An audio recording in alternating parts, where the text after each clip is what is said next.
Why and how has this profession changed your life? I'm a lot poorer financially.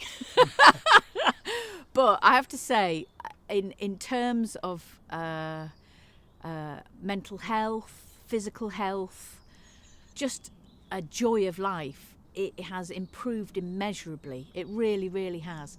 Before I became a waller, I would sometimes wake up in the morning and think, oh God, got to get through another day, or can I pull a sickie? Is there any way I don't have to go into work? You know, I'd look forward to weekends, holidays, etc.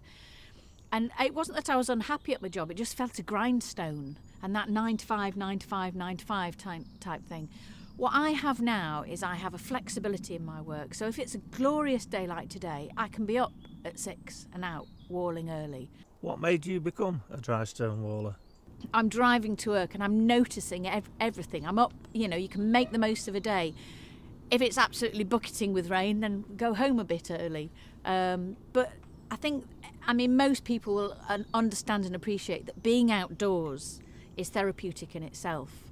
And it's certainly where I find my peace, is being outside. And I think the happiness, my partner has said, you're so much happier working outdoors.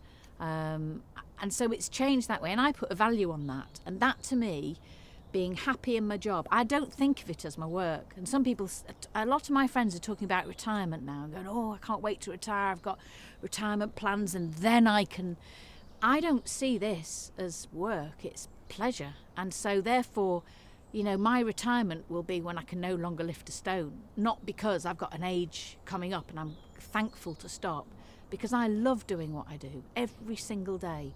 I love building the walls, and I love being in the company of wallers. I mean, it's probably seen as a bit of a male-dominated profession, which it is, but there are more and more women coming into the profession now, and I don't see any reason why a waller can't be a man or a woman. I think it's a genderless profession, to be honest. And I think, you know, a lot of people, I'll often get comments of people will sort of come along and go, oh, walling, that's lovely, and I've had quite a few where they'll come around and go, oh my God, it's a woman. It's like, yep, I am. And it's interesting because people will immediately say, oh, it's heavy work. How do you manage to lift the big stones up? And it's like, well, the big stones shouldn't be up there. They should be down there on the bottom. And there's always means and ways. You know, I can climb stones up little steps or whatever. I can't perhaps do the same as some of the guys, but there's always a way around stuff. There's always a way. And it's not stopped me doing anything so far. Well, as we talked about finding unusual things in the wall, this is one of the ones that we found on a job here in the village of Kirkirton. And it's this wonderful face that's been carved on the back side of a stone of a man with a beard. And it's a beautiful carving, and to me it looks like it's been done by somebody who knows how to carve stone. What it represents we're not quite sure, although it's quite Green Man-ish. But it was on the back of a building stone, and you can see here where it's been dressed, and then at one time again it's been painted.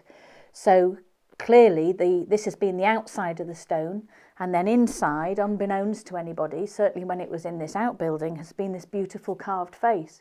So why it's been turned round and hidden inside the wall, we're not really quite sure. And one of the things we've been told is that in Ireland, when the early Christians came over into Ireland and sort of the pagan religion was being overlaid, if you like, by Christianity, then what some of the pagans that would be worshipping some of their gods, they turned the faces of the carvings round into the wall so that they could still go and worship their gods, but it would all be hidden.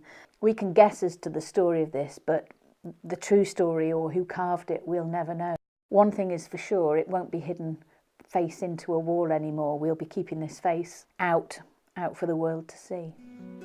O'er Shetland salty rocks to Devon lanes, just look and discover two walls that lean against each other. You'll never see them in quite the same way again.